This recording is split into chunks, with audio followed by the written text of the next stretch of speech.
Manchester United ခန္ဓာဝင်စည်ရင်းနဲ့ရောက်ရှိလာပြီဖြစ်တဲ့ Bruno Fernandes အားလုံးပဲမင်္ဂလာပါ This is United Channel လေးကနေပြန်လဲကြိုဆိုလိုက်ပါတယ်ခင်ဗျာ Bruno Fernandes ဟာ PFA Player of the Year ဆုကိုရရှိခဲ့တဲ့ရှေ့အောင်မြောက် Manchester United ကစားသမားဖြစ်လို့လာခဲ့ပါပြီခင်ဗျာဒါအပြင် Bruno Fernandes ဟာ PFA Player of the Year ဆုကိုရရှိခဲ့တဲ့ဒုတိယမြောက်ပေါ်တူဂီကစားသမားလည်းဖြစ်လို့လာပါတယ်ပထမကစားသမားကတော့ Ronaldo ဖြစ်ပါတယ်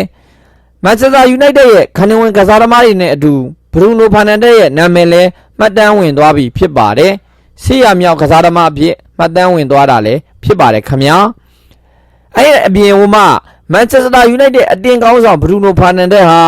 တဦးချင်းစု၃စုကိုလည်းတိမ့်ပိုက်သွားနိုင်ခဲ့တာဖြစ်ပါတယ်ပေါ်တူဂီကွင်းလေဗိုလ်ချုပ် Bruno Fernandes ဟာ DRD ရဲ့အဓိကစုတဦးချင်းစု၃စုကိုရရှိခဲ့တာဖြစ်ပါတယ်ပရီးမီးယားလိတနစ်တာအကောင်းဆုံးကစားသမားစု FWA တနစ်တာအကောင်းဆုံးကစားသမားဘောလုံးကစားသမားစု PFA ကစားသမားရွေးချယ်တဲ့ကစားသမားတွေရွေးချယ်တဲ့တနစ်တာအကောင်းဆုံးကစားသမားစုဒီစု၃စုကိုရရှိခဲ့တာဖြစ်ပါတယ်စုအကြီးတွေပေါ့နော်ကစားသမားတိုင်းမမောရတဲ့စုကြီးတွေဖြစ်တဲ့ဒီလိုမျိုးစု၃စုလုံးကိုကျွန်တော်တို့ Bruno Fernandes ကတိမ့်ပိုက်သွားနိုင်ခဲ့တာဖြစ်တယ်တကယ်တော့ Bruno Fernandes ကအဲ့စု၃စုအပြင်ကိုဒီနှစ်မှာရခဲ့တဲ့စုတွေကဆိုရင်တဦးချင်းစု၃စုတိမ့်ပိုက်ခဲ့တယ်ပဲနောက်တစ်ခုကဘာလဲဆိုတော့ Manchester United ရဲ့တနစ်တာအကောင်းဆုံးကစားသမားစုပရီးမီးယားလိရဲ့တနစ်တာအကောင်းဆုံးဖန်တီးစဉ်စုပါကြံပါသေးတယ်ဒီစုတွေပါပေါင်းမယ်ဆိုရင်၅စုလောက်တိတိကိုရရှိခဲ့တာဖြစ်ပါတယ်အဲ့စုတွေထဲမှာဆိုရင်ပရီးမီးယားလိတနစ်တာအကောင်းဆုံးဂိုးဖန်တီးစုဆိုတာကတော်ရုံတိုင်ရုံလွယ်တဲ့ကိစ္စမဟုတ်ပါဘူးနောက်လာမဲ့နှစ်တွေတောင်မှဒီကစားသမားဟိုချိုးဖြတ်နိုင်မှုဆိုတာမလွယ်ကူတဲ့စံချိန်မျိုးကိုကျွန်တော်တို့ Bruno Fernandes အတင်းကောင်းဆောင် Bruno Fernandes ခမရတို့တွေကျွန်တော်တို့တွေအတွက်ရုံးပေးခဲ့တဲ့ Bruno Fernandes အခြားစကိုတင်းဖန်တွေကအငင်းပွားပြီးဒီငင်းလို့ဆိုပြီးတော့မကြိုက်တဲ့ Bruno Fernandes ဟာစူပလာများစွာကိုတိမ့်ပိုက်နိုင်ခဲ့တာပါတယ်အဲ့လိုကစားသမားကကျွန်တော်တို့အတင်းမှာရှိနေတယ်အဲ့လိုကစားသမားရှိနေခြင်းအတွက်ကျွန်တော်တို့ဂုဏ်ယူဝမ်းမြောက်စွာနဲ့ဒီဗီဒီယိုကိုလုပ်ပေးခြင်းဖြစ်ပါတယ် Bruno Fernandes ဟာဒီလိုမျိုးစုတွေထဲမှာပရီးမီးယားလိတနစ်တာအကောင်းဆုံးဂိုးဖန်တီးစဉ်စုကတော်ရုံတိုင်ရုံကစားသမားမျိုးမရနိုင်ပါဘူးကျွန်တော်တို့ Bruno မှာဆိုရင်ဘာတွေအားသာချက်တွေရှိလဲ Bruno မှာဆိုရင်ကျွန်တော်တို့အတင်းမှာဆိုရင်ဘာတွေအကျိုးပြုသွားလဲ Bruno ပေးရတဲ့ဈေးနဲ့ကျွန်တော်တို့အတင်းမှာလုပ်ပြတာကအရာတွေကအရန်ကိုတန်လွန်းနေပါပြီဘာလို့လဲဆိုတော့ Bruno ဟာအတင်းထဲမှာဘောလုံးကစားတဲ့အချိန်မှာဒိုင်ယာအနာတရားကလည်းကင်းစင်တယ်ပြီးရင်အတင်းကိုလည်းအကျိုးပြုတယ်အတင်းကိုလည်းခေါင်းဆောင်တစ်ယောက်နဲ့ပြင်း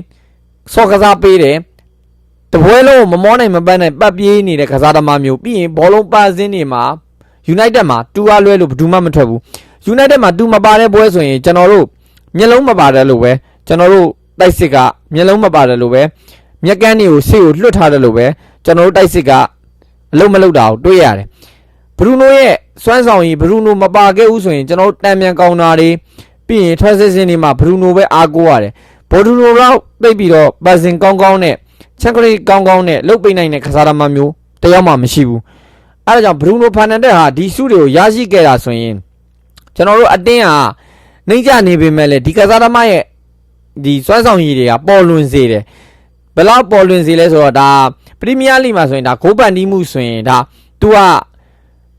ဟိုဒီအမိုရင်ရဲ့လက်ထက်မှာဆိုရင်နံပါတ်8ရိုးကိုရှင်းပြီးကစားခဲ့ရတာအဲ့လိုချိန်မှာတောင်အစ်စ်တွေကတိတ်မရသေးဘူးမိုက်ကယ်ကာလေးရောက်လာမှဒါနံပါတ်3ရိုးမှာအစ်စ်တွေအများကြီးလုံးရင်းနဲ့ဒီရက်ကော့ကိုချိုးနိုင်ခဲ့တာဖြစ်တယ်ရက်ကော့ကိုချိုးနိုင်ခဲ့တဲ့အတွက်ကြောင့်တရားပရီးမီးယားလိရဲ့တနစ်တာဂိုးပန်တီးတဲ့စုကိုသူရရှိခဲ့တာလည်းဖြစ်တယ်အဲ့လိုစုတွေကထပ်ပေါက်မယ်ဆိုရင်ကျွန်တော်တို့ Bruno ကြီးကပြောပြစရာတောင်မလိုတော့ဘူး Bruno အတင်းကိုကြိုးပြုခဲ့တဲ့အရာတွေ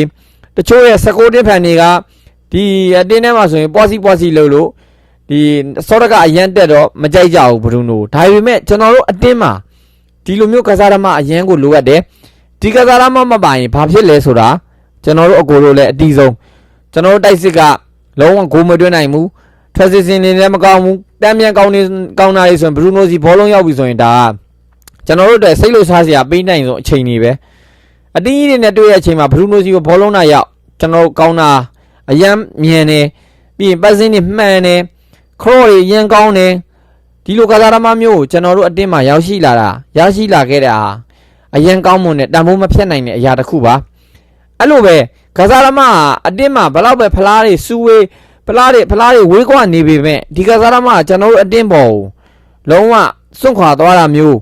ကျွန်တော်တို့အတင်းကိုဒီခြေစုံပြစ်ပြီးတော့ခြားတင်ကောင်းတဲ့တင်းတွေကိုသူရွေးချက်သွားခဲ့တာမျိုးတွေမပြုတ်လို့ဖဲနဲ့ကျွန်တော်တို့အတင်းမှာပဲနေသွားခဲ့တယ် market report လို့ကစားသမားမျိုးကပေါင်3သိန်းကျော်ရနေတဲ့ခါမှာအဲ့လိုချိန်မျိုးတောင်မှသူကဒီခေါင်းဆောင်တယောက်အနေနဲ့သူက market report နဲ့လာစာနေတယ်ဒါပေမဲ့စံချိုးတဲ့လည်းလာစာနေတယ်ဒါပေမဲ့ဒီလိုမျိုးကိစ္စတွေချိန်နေတွေတောင်မှသူကမငြင်းညူပဲနဲ့အတင်းပေါ်မှာပိတ်ဆက်သွားတဲ့ကစားသမားမျိုးပါအဲ့အတွက်ကျွန်တော်တို့ဘရူနိုကိုခွန်ပြူတဲ့အနေနဲ့ဒီဗီဒီယိုလေးကလုတ်ပေးခြင်းလည်းဖြစ်တယ်ကျွန်တော်တို့အတင်းမှာဘရူနိုရှိရင်ကျွန်တော်တို့ဘယ်လောက်ယုံကြည်ရလဲဘယ်လောက်စိတ်ချရလဲဆိုတာအကိုတို့လည်းအတိအဲ့တော့ဘရူနိုဒီလိုမျိုးစုတွေရတာအကိုတို့အနေနဲ့ရောဘယ်လိုမျိုးခံစားရလဲကျွန်တော်အနေနဲ့ကတော့ဒီကစားသမားဒီစုတွေနဲ့ထိုက်တန်လို့ဒီစုတွေနဲ့ရခဲ့တာဖြစ်တယ်အဲ့အပြင်မှာကျွန်တော်တို့ဝမ်းမြောက်တယ်ပီတိဖြစ်တယ်ဒီလိုကစားသမားမျိုးကကျွန်တော်တို့အတင်းမှာဖလားတွေမရတော့ဒီလိုကစားသမားမျိုးမှာဒီလိုမျိုးစုတွေရတာကျွန်တော်တို့ဝမ်းမြောက်တယ်ကျွန်တော်အားအကြောင်းဒီဗီဒီယိုကိုလုပ်ပေးခြင်းဖြစ်ပါတယ်အားလုံးကိုကျေးဇူးတင်ပါတယ်နောက်ဗီဒီယိုမှာပြန်ဆောင်ကြမယ်ခင်ဗျာ